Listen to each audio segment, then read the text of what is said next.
Hello guys, അപ്പോൾ നമ്മുടെ ചാനലിലെ ഫസ്റ്റ് ലോങ് വീഡിയോ ആണ്. എല്ലാവരും ചാനൽ സബ്സ്ക്രൈബ് ചെയ്ത് സപ്പോർട്ട് ചെയ്യാൻ മറക്കരുത് കേട്ടോ. അപ്പോൾ നമുക്കിപ്പോൾ വീട് പണി നടക്കുന്നതുകൊണ്ട് തന്നെ ചില ദിവസങ്ങളൊക്കെ ഭയങ്കര ബിസിയാണ്. പണിക്കാർ പോയി കഴിഞ്ഞാൽ പിന്നെ പോയി നോക്കണം, നനക്കണം, അങ്ങനെ കുറച്ച് പണികൾ. അപ്പോൾ നമ്മൾ ഇന്ന് അങ്ങോട്ട് വീട്ടിലേക്ക് പോവുകയാണ്. പോകുന്ന വഴി നമ്മുടെ വീടിൻ്റെ തൊട്ടടുത്തുള്ള പാടമാണിത്. വൈകുന്നേരങ്ങളിൽ ചായയൊക്കെ കുടിക്കാൻ നമ്മൾ ഇടയ്ക്ക് വരുന്ന സ്ഥലം. മഴക്കാലമൊക്കെ ആയാൽ ഇവിടെ ഭയങ്കര രസമാട്ടോ. തോടും പാടും അതുപോലെ തന്നെ നമുക്ക് ചായ കുടിക്കാൻ നല്ല അടിപൊളി ഒരു തട്ടുകട ഇവിടെയുണ്ട്. ഈവനിങ് ആയാൽ ഇവിടെ ഭയങ്കര തിരക്കാണ്. അപ്പോൾ ഇന്ന് വീട്ടിലേക്ക് പോകുമ്പോൾ റാഷി പറഞ്ഞു നമുക്കൊരു ചായ കുടിച്ചിട്ട് പോകാമെന്ന്. അങ്ങനെ നമ്മൾ നേരത്തെ തോടിൻ്റെ അടുത്തേക്ക് വന്നിട്ടുണ്ട്. റാഷിക്ക് മെയിൻ ചായ കുടിക്കാനൊന്നും അല്ല കേട്ടോ. റാഷിക്ക് ഈ തോട്, പാടം, മീൻ പിടിക്കൽ, ചൂണ്ടയിടലൊക്കെ ഭയങ്കര ഇൻട്രസ്റ്റ് ഉള്ള കാര്യം. അതുപോലെ തന്നെ കിട്ടുമല്ലോ. എനിക്കാണെങ്കിൽ അതിലൊന്നും വലിയ ഇൻട്രസ്റ്റ് ഇല്ല. വെറുതെ ഇങ്ങനെ കുറേ നേരം ഇരിക്കണം, ഭയങ്കര ബോറിംഗ് ആണ്. അപ്പോൾ എന്നെ കൊണ്ടുവരാനുള്ള റാഷിൻ്റെ ഐഡിയ ആണ് ഈ ചായ കുടിക്കൽ. അങ്ങനെ റാഷിയും കിട്ടും കൂടെ എന്നത് താഴെ പാടത്തേക്ക് തോടിൻ്റെ അടുത്തേക്ക് കൊണ്ടുപോയി. റാഷി ഇതേ ചൂണ്ടലിടുന്നവരൊക്കെ നോക്കി സങ്കടത്തോടെ നിൽക്കുകയാണ്. റാഷിക്ക് ചൂണ്ടൽ കയ്യിലില്ലല്ലോ, അതുകൊണ്ട് ഓരൊക്കെ ഇടണത് നോക്കി ഇങ്ങനെ ഇരിക്കുക.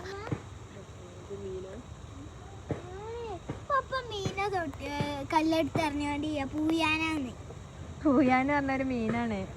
അല്ല, അങ്ങനെ മണ്ണിങ്ങനെ കുത്തിക്കാണ്ട് ഓട്ടാക്കണ്ടൊക്കെയാണ് അറിയാം. നിങ്ങള് പൂയാന്ന് പറഞ്ഞ പോള് പൂയാണ് എന്നാ കേട്ടിട്ടുണ്ട്. വേണ്ടട്ടാ ഇറങ്ങട്ടെ.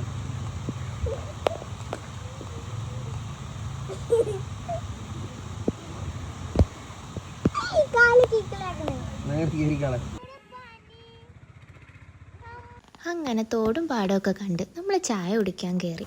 ഇതാണ് നമ്മുടെ തട്ടുകട. ഇവിടെ വന്നാൽ എന്താ കഴിക്കാമെന്ന് നമുക്ക് കൺഫ്യൂഷനായി പോകും. അത്രക്കും ഐറ്റംസ് ഉണ്ട്, നല്ല ടേസ്റ്റുമാണ്. കിട്ടു പിന്നെ എപ്പോൾ വന്നാലും ഓൾക്ക് ഒരു കൺഫ്യൂഷനും ഇല്ല. ഓൾ ആദ്യം പറയുന്നത് കാടമുട്ട മതിയെന്ന്. അങ്ങനെ ഓൾക്കത് വാങ്ങിച്ചു കൊടുത്ത് ഓള് കഴിക്കുകയാണ്. റാഷി അതുപോലെ തന്നെ അവിടെ എന്തെങ്കിലും കട്ട് ഫ്രൂട്ട്സ് ഉണ്ടെങ്കിൽ അതുമാണ് കഴിക്കുക. എനിക്ക് പിന്നെ അങ്ങനെയൊന്നുമില്ല കേട്ടോ. നമ്മൾ അവിടെ ചെല്ലുമ്പോൾ കാണുമ്പോൾ എന്താണോ എടുക്കാൻ തോന്നുന്നത് അതെടുത്ത് കഴിക്കും. നമ്മുടെ ഈ തട്ടുകടയിൽ എപ്പോഴും നല്ല തിരക്കായിരിക്കും കേട്ടോ. ഇന്ന് നമ്മൾ പോയപ്പോഴും നല്ല തിരക്കുണ്ടായിരുന്നു. അങ്ങനെ അവിടെ ചായക്ക് വേണ്ടി വെയിറ്റ് ചെയ്ത് ഇരുന്നപ്പോഴാണ് കിട്ടു തൊട്ടപ്പുറത്തുള്ളൊരു കുഴിയിൽ കുറേ ആളുകളെ കണ്ടത്. പിന്നെ ഓളുടെ ശ്രദ്ധ മുഴുവൻ അതുമക്കായി. ഞാൻ ഓർഡർ ചെയ്ത ഇതാണ് കേട്ടോ, ചിക്കൻ പക്കോട എന്ന് പറഞ്ഞിട്ട് ഇത് ഓർഡർ ചെയ്തത്. പക്ഷെ ഇത് ശരിക്കും ചിക്കൻ പക്കോട അല്ല, എല്ലിൻ്റെ പക്കോട ആയിട്ട് തോന്നും. അത്രയും എല്ലായിരുന്നു, പക്ഷെ നല്ല ടേസ്റ്റ് ഉണ്ടായിരുന്നു കേട്ടോ.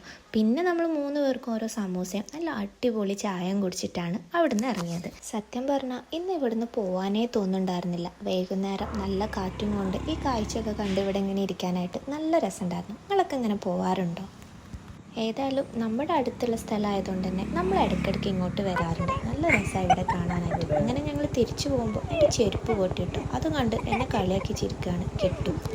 നമ്മൾ കിട്ടുന്നുണ്ടല്ലോ, നമ്മളിങ്ങനെ എങ്ങോട്ടേലും പോവുകയാണെങ്കിൽ ഇനി കാറിലായാലും ബൈക്കുമ്മലായാലും സംസാരിച്ചുകൊണ്ടിരിക്കും. ഓളുടെ എല്ലാ വിശേഷങ്ങളും ഇങ്ങനെ പറഞ്ഞുകൊണ്ടിരിക്കും. അങ്ങനെ ഏതായാലും നമ്മൾ നമ്മുടെ വീടിൻ്റെ അടുത്തേക്ക് എത്താനായിട്ട്. അപ്പോൾ നമ്മുടെ വീട് പണിയുടെ വിശേഷങ്ങളൊക്കെ ആയിട്ട് നമുക്ക് പിന്നെ കാണാം കേട്ടോ.